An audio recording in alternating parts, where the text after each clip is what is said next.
आदाब, आप सभी का इस्तकबाल है हेलो करियर में और मैं हूं आपके साथ तरन्नुम अली। बोर्ड एग्जाम्स शुरू हो चुके हैं और इस वक्त ज्यादातर स्टूडेंट्स सोचते हैं कि कम टाइम में ज्यादा सिलेबस कैसे तैयार करें।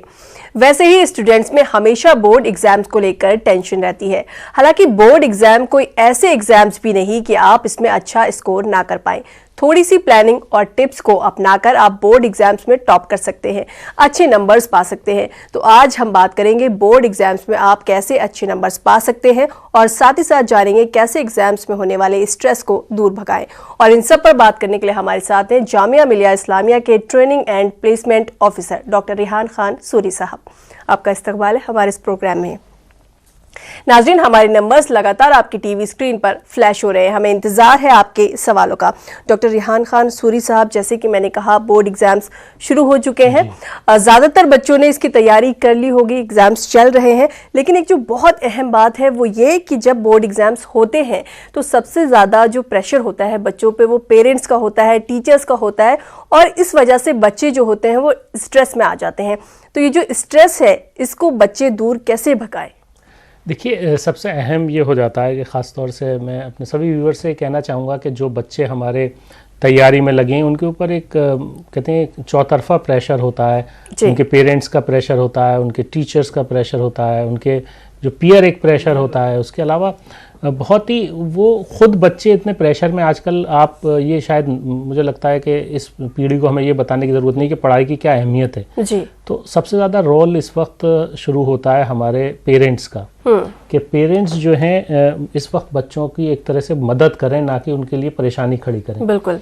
लेकिन कई सारे पेरेंट्स इस तरह के भी होते हैं कि वो बहुत ज़्यादा प्रेशर बना देते हैं बच्चों पे कि अच्छे मार्क्स लाने ही है, आपको टॉप करना ही है, और बात बात में पूछते रहते हैं ये तैयारी हो गई, वो तैयारी हो गई। इस वजह से बच्चे ज़्यादा स्ट्रेस में आ जाते हैं। नहीं, बिल्कुल। देखिए, बड़ा ऑब्वियस है, पेरेंट्स के लिए भी बहुत ऑब्वियस होता है कि वो अगर बच्चे को बहुत छोड़ दें फ्री तो बच्चे को सपोर्ट नहीं मिलती, और बच्चे के लिए भी बहुत इंपॉर्टेंट हो जाता है कि उसको भी कहीं ना कहीं सपोर्ट की ज़रूरत होता है। तो बहुत ही बैलेंस आपको एक्ट करने की ज़रूरत है। ये ज़रूर समझने की ज़रूरत है कि आपके बच्चे को, और मैं ये कहता हूँ कि बच्चे को भी आपको ये गाइड करना चाहिए। बच्चे अभी अपनी पढ़ाई कर रहे हैं, उनको टाइम मैनेजमेंट आना चाहिए। ये जो वक्त है जब खासतौर से आपका सारी तैयारी हो चुकी है, आपके बोर्ड एग्जाम शुरू हो गए, अब आपके पास वक्त जो है 2 दिन का 3 दिन का बीच बीच में होता है। कुछ एग्जाम्स ऐसे होते हैं जिसमें सिर्फ आपको 2 दिन मिलते हैं, कुछ एग्जाम्स ऐसे होते हैं जिसमें आपको 5 दिन का टाइम मिलता है। तो ये जो मैनेजमेंट है ये भी खासतौर से स्टूडेंट्स को समझना चाहिए, और पेरेंट्स को यहाँ ये समझना चाहिए कि आप बच्चों से बात ज़रूर करें। बिल्कुल। देखिए, बच्चों के साथ आपको बैठना ज़रूर है। आप बिल्कुल उनको एक्सक्लूड ना कर दें, एक तरह से आइसोलेट ना कर दें।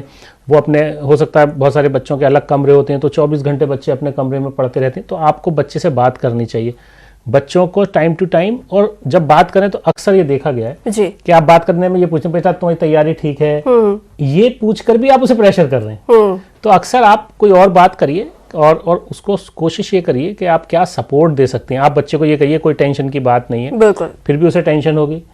टेंशन तो एक बहुत ही नेचुरल चीज़ है। देखिए, वो जो प्रेशर है उसके ऊपर एग्जाम का, तो आप बच्चे से ज़रूर ये कहिए कि भाई कोई ऐसी चीज़ है जिसमें उसको कहीं हेल्प चाहिए, बिल्कुल, कौन सी, या आप जनरल बात कर सकते हैं। बहुत सारी ऐसी बातें हैं जो आप और भी कर सकते हैं। तो बच्चे का जहन थोड़ा फ्रेश करना है। ऐसा नहीं है कि 24 घंटे बच्चा पढ़ाई करता रहेगा, बीच बीच में उसको ब्रेक्स लेने चाहिए।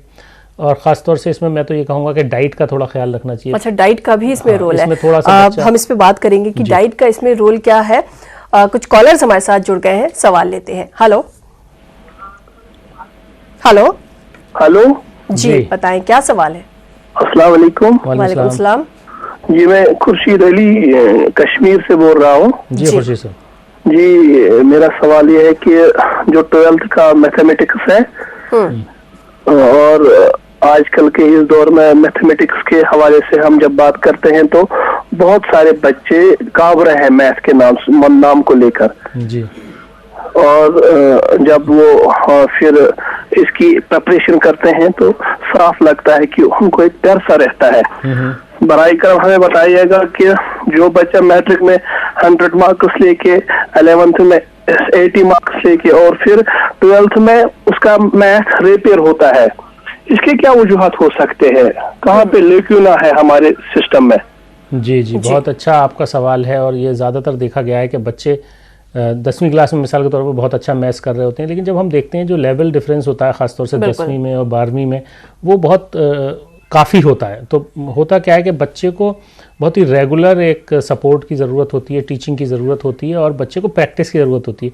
बहुत सारे बच्चे बहुत इंटेलिजेंट होते हैं, वो ये सोचते हैं कि हम क्योंकि हमें आता है, हम स्मार्ट हैं तो हम कर देंगे जी, वो उसको प्रैक्टिस नहीं करते जी। और मेन वजह जो होती है वो प्रैक्टिस होती है। देखिए अगर बच्चे ने प्रैक्टिस नहीं की है सवालों की, और ख़ासतौर से मैथ्स, हाँ। मैथ्स के लिए कहा गया है मैथ्स बाई प्रैक्टिस। अगर आप जितना प्रैक्टिस करेंगे उसको कोई चीज़ समझने के बाद, उतना ही मैथ्स में आपको फ़ायदा होगा। और जो सबसे अहम बात है मैथ्स में वो ये होती है कि अगर बेसिक्स आपके क्लियर हैं तो आप मैथ्स में को एंजॉय करते हैं, और जब आपको मैथ्स मतलब आपके बेसिक्स क्लियर नहीं होते तो आप फंस जाते हैं कहीं। वहाँ एक ज़रूर सपोर्ट की ज़रूरत होती है और प्रैक्टिस की ज़रूरत होती है। मुझे लगता है कि ये दो चीज़ों पे अगर फोकस करें तो बच्चों का, अगर 11वीं क्लास में उसने 100 या 80 मार्क्स लिए तो मुझे नहीं लगता कि कोई उसको परेशानी होनी चाहिए 12वीं क्लास में। जी, आप बता रहे थे कि स्ट्रेस को कम करने में डाइट का क्या रोल है? देखिए मैं ये कह रहा था कि बच्चे अक्सर ऐसा होता है जब आपके ऊपर स्ट्रेस होती है, आप एंग्जाइटी में होते हैं तो आपको या तो भूख नहीं लगती या आपकी जो पैटर्न है वो चेंज होता है थोड़ा सा। तो उस वक्त ज़रूरत होती है पेरेंट्स को थोड़ा सा ख्याल रखने की बच्चे को। हम ये नहीं कहते कि कोई बहुत ग्रेट डाइट उसको ज़रूरत होती है, लेकिन थोड़ा लिक्विड डाइट पे भी बच्चे को रखें, थोड़ा उसको हल्के और थोड़े न्यूट्रिशियस खाने की कोशिश करें कि वो चीज़ें दें, और बच्चे को थोड़ा थोड़ा बीच बीच में, वो बहुत बड़ा एक सपोर्ट होता है बच्चे के लिए। जैसे मिसाल के तौर पर आपने 2 घंटे बाद बच्चे को चाय दी, उसके बाद आपने कोई उसको बॉर्नविटा दूध दे दिया, या आपने कोई और स्नैक्स कोई ऐसी चीज़ शाम के वक्त दे दी, तो आप बच्चे को आपको खाने के साथ साथ थोड़ा 2-2 घंटे के इंटरवल पे उसको, उससे फ़ायदा क्या होता है, एक तो उसकी डाइट एक तो उसे पूरी मिलती है, क्योंकि बॉडी को डाइट जितनी अच्छी मिलेगी उतना अच्छा वो लर्न करेगा। उसके अलावा उसको एक बहुत ही रिफ्रेशिंग एक ब्रेक होता है। बिल्कुल, कहीं ना कहीं जो प्रेशर है पढ़ाई का वो थोड़ा सा कम हो जाता है। जी, जी। कुछ कॉलर्स हमारे साथ जुड़ गए हैं। हेलो जी, बताएं क्या सवाल है? हाँ, मैं रेहान बात कर रहा हूँ, कर्नाटक गुलबर्गा से। जी बताएं। तो इजी लगता है, लेकिन मैं जब मैथ्स पढ़ता हूँ, मैथ्स पढ़कर हर चीज कर चुका हूँ, लेकिन जब मैं क्वेश्चन पेपर बताने जाता हूँ तो मुझे ये लगता है कि मैंने क्वेश्चन पढ़े ही नहीं है। मुझे बहुत स्ट्रेस हो जाता है क्वेश्चन पेपर देखते हैं, याद नहीं रह जाता है कुछ। अच्छा, ये इन्हीं के साथ नहीं, बहुत सारे स्टूडेंट्स के साथ होता सारे है। बच्चों के साथ बिल्कुल होता है, पढ़ के जाते हैं, याद होता है, जब पेपर सामने आता है तो भूल जाते हैं।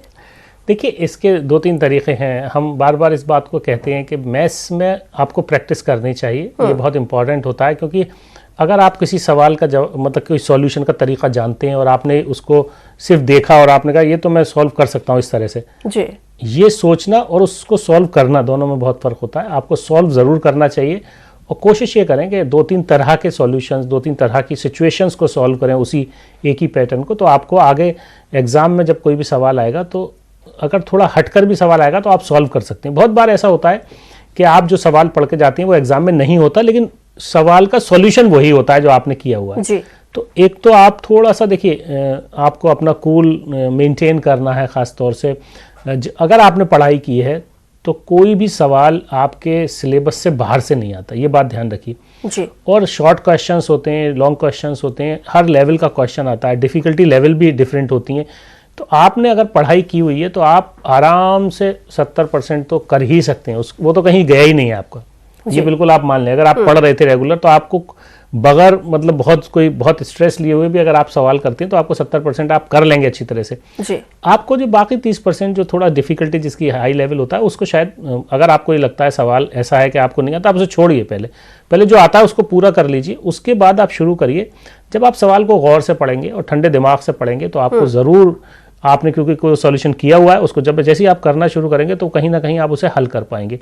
आप स्टेप वाइज करिए, आप किसी हद तक पहुंचेंगे और उसके आपको मार्क्स ज़रूर मिलेंगे अगर लॉन्ग क्वेश्चन से तो। जी। अच्छा, अगर कुछ स्टूडेंट्स के साथ ऐसा होता है कि उन्होंने अच्छी तरह तैयारी की है, एग्जाम्स के दौरान वो भूल जाते हैं पेपर देखकर, तो वो लोग क्या करें? गहरी सांस लें, खुद को रिलैक्स करें, क्योंकि कई बार होता है चीज़ दिमाग में होती है लेकिन याद नहीं आती है, तो क्या करें उसके लिए? 2 तरीके उसके होते हैं। देखिए, आपने अगर पढ़ाई की है तो आपको, और सबने एक्सपीरियंस किया होगा कि एग्ज़ाम देने से पहले हमें ये लगता है हमें कुछ याद नहीं है, लेकिन जब आप एग्ज़ाम लिखना शुरू करते हैं तो आप नॉर्मलाइज होते चलते हैं। जैसे ही आप पहला सवाल लिखते हैं, वो आप जब लिखना शुरू करते हैं, आपका जब कलम चलता है तो आपको धीरे धीरे चीज़ें याद आना शुरू होती हैं। तो आप बिल्कुल ये ना सोचें कि आप भूल गए, ये आपको लगता है, लेकिन हकीकत में आपके बैक ऑफ द माइंड सब चीज़ें होती हैं। आप उसकी कोशिश शुरू करें, उससे रिलेटेड कोई टॉपिक को लिखना शुरू करें। मिसाल के तौर पे आप कोई सवाल आया, उस आपको लगा आप भूल गए, लेकिन उससे रेलेवेंट, उससे रिलेटेड टॉपिक को लिखना जैसे ही आप शुरू करेंगे, आपको उससे रिलेटेड चीज़ अपने आप याद आने लगेगी। तो आप उसको शुरू करिए, जैसे ही आप लिखना शुरू करेंगे तो आपको याद आएगा। लेकिन आप पहले वो सवाल अटेम्प्ट करें जो आपको पूरी तरह से आता है, वो आप पहले करें। अगर आपको ज़रा सा भी ये लगता है मैं भूल रहा हूँ, उसे छोड़ दीजिए, उसको बाद में अटेम्प्ट करिए। जैसे ही आप अटेम्प्ट करना शुरू करेंगे, और मुझे लगता है कि पहले 1 घंटे में आपकी नर्वसनेस पहले 10-15 मिनट होती है, जैसे जैसे आप सवाल करते चलते हैं आपकी नर्वसनेस कम होती जाती है, और 1 घंटे बाद आप नॉर्मल हो जाते हैं। और 3 घंटे का टाइम एक अच्छा खासा टाइम होता है। और आपको हमारी यहाँ राय ये है कि हर सवाल को अटेम्प्ट ज़रूर करना चाहिए, आपको सवाल छोड़ना नहीं चाहिए। ये मैनेजमेंट आपको ज़रूर एग्ज़ाम में करना चाहिए। अगर लॉन्ग क्वेश्चन है तो उस पर टाइम दें, जो शॉर्ट क्वेश्चन है उस पर ज़्यादा टाइम ख़राब ना करें। अगर आपको नहीं आता आप उसे छोड़ दीजिए और आगे बढ़ जाइए। बिल्कुल। एक कॉलर हमारे साथ जुड़ गए हैं। हेलो जी। हेलो हेलो जी, बताएं क्या सवाल है आपका? जी, सवाल बताएं अपना, क्या पूछना है आपको? देखिए, अपने टीवी की आवाज बंद करिए और फिर सवाल पूछिए। अच्छा जी जी, बताएं क्या सवाल है आपका? लगता है किसी वजह से कॉलर के साथ हमारा राब्ता नहीं हो पा रहा। जब भी हम अपने व्यूअर्स से बात करते हैं, कॉलर से बात करते हैं, हम यही कहते हैं कि वो जब भी हमें कॉल मिलाएं तो अपने टीवी की आवाज़ बंद कर दें, जिससे हम उन्हें सही से सुन पाएं और वो हमें सुन पाएं। जैसे कि हम बात कर रहे हैं कि जो बोर्ड एग्जाम्स में बच्चों को स्ट्रेस होता है, तो उस स्ट्रेस को कैसे कम करें? आपको लगता है क्या इसमें एग्जाम से पहले पेरेंट्स को चाहिए कि वो बच्चे को ले जाएं किसी काउंसलर के पास, काउंसलिंग करवाएं? क्या इसकी ज़रूरत है?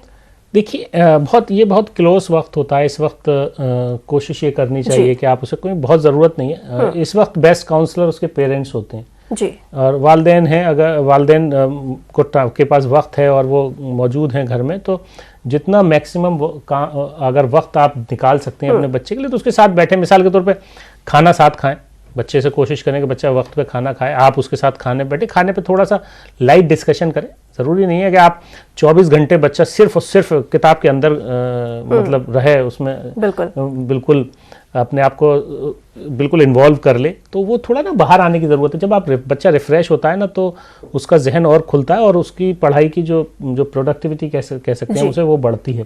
तो जो बात आपने कही कि काउंसलर, मुझे नहीं लगता कि इस वक्त ज़रूरत होती है किसी तरह की। क्योंकि बहुत सारे बच्चों के साथ ऐसा होता है कि उनकी तबीयत ख़राब हो जाती है, उनके पेट में दर्द होने लगता है, कुछ को चक्कर आने लगता है, तो कोई बहुत वीक महसूस करने लगता है, बहुत सारी चीजें होती हैं।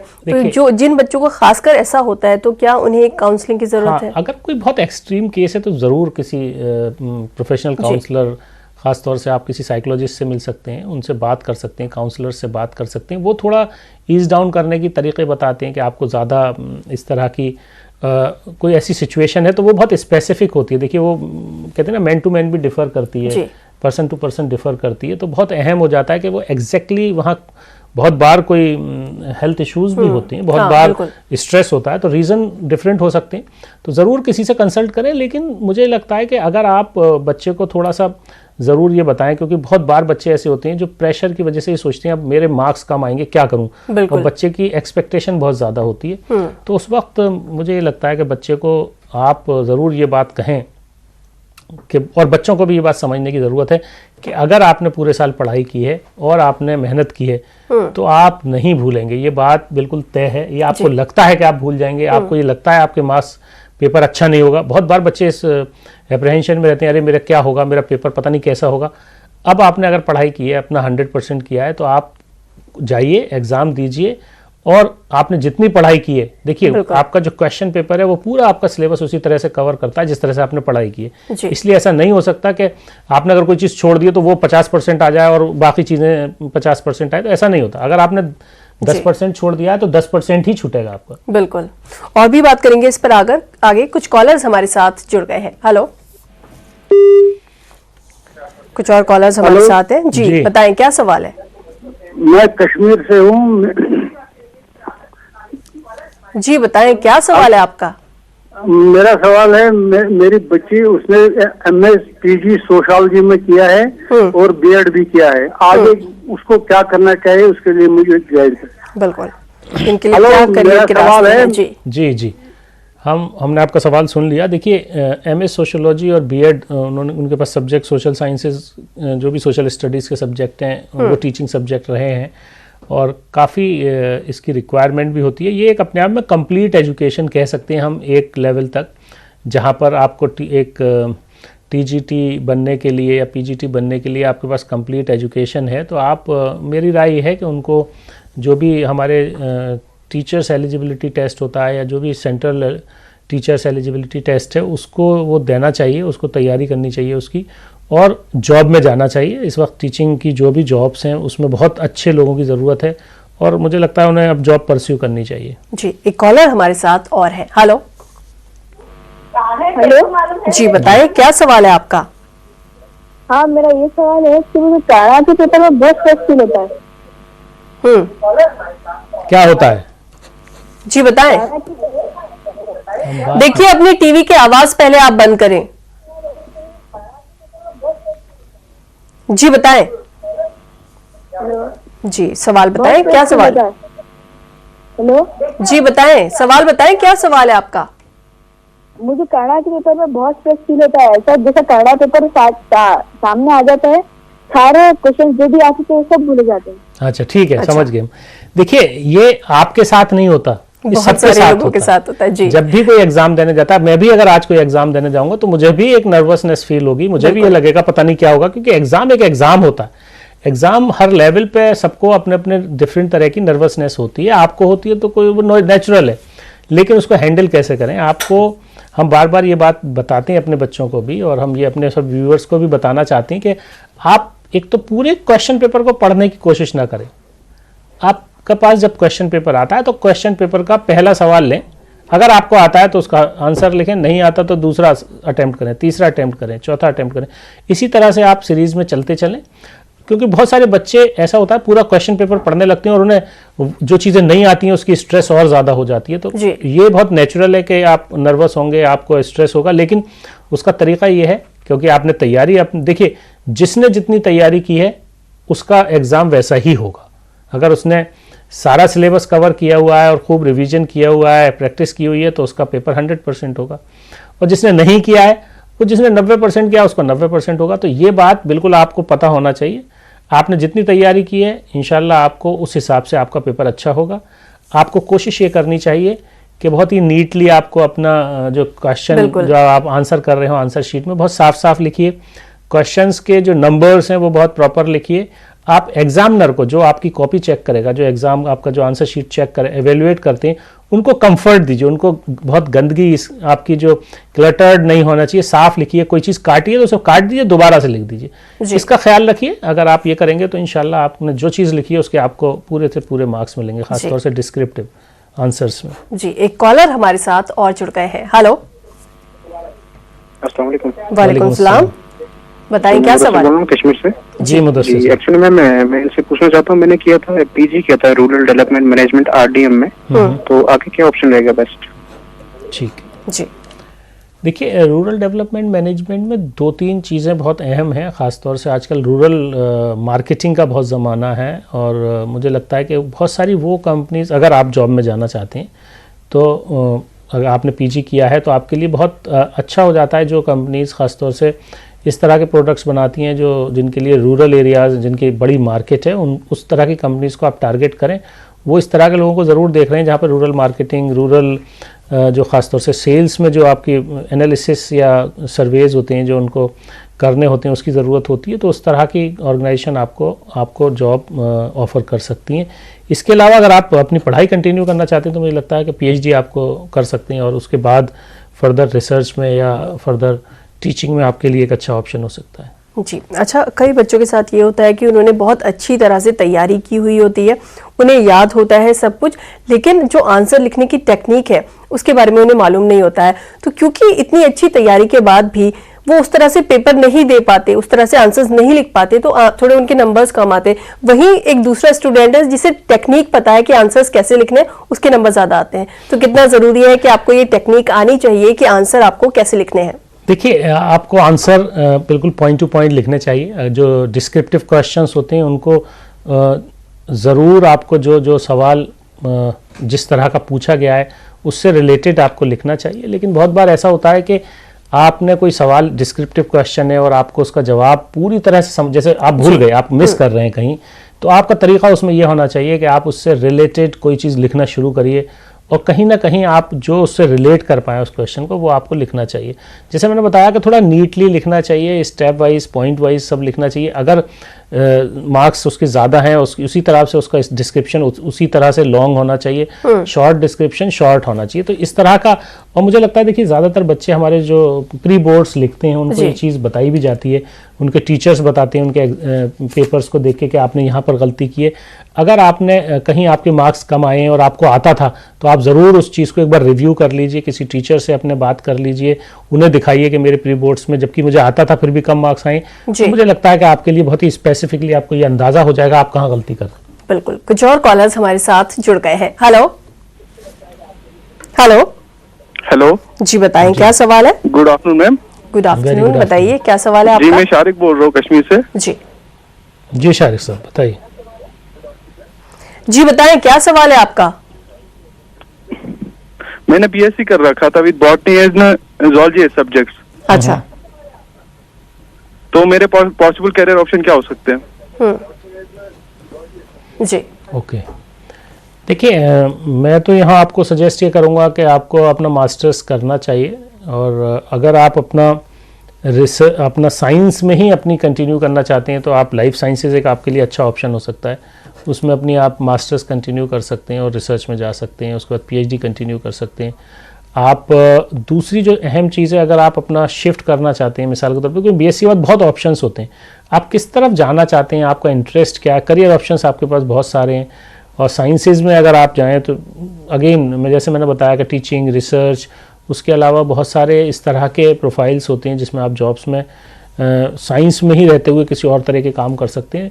तो ऑप्शंस बहुत हैं, और ख़ासतौर से आपने देखी बीएससी किया हुआ है तो आपके लिए मुझे लगता है कि आपको ये पहले एक्सप्लोर करना चाहिए कि आप एग्जैक्टली क्या करना चाहते हैं। एक कॉलर हमारे साथ और जुड़ गए हैं। हेलो अस्सलाम वालेकुम। जी वालेकुम सलाम, बताएं क्या सवाल है।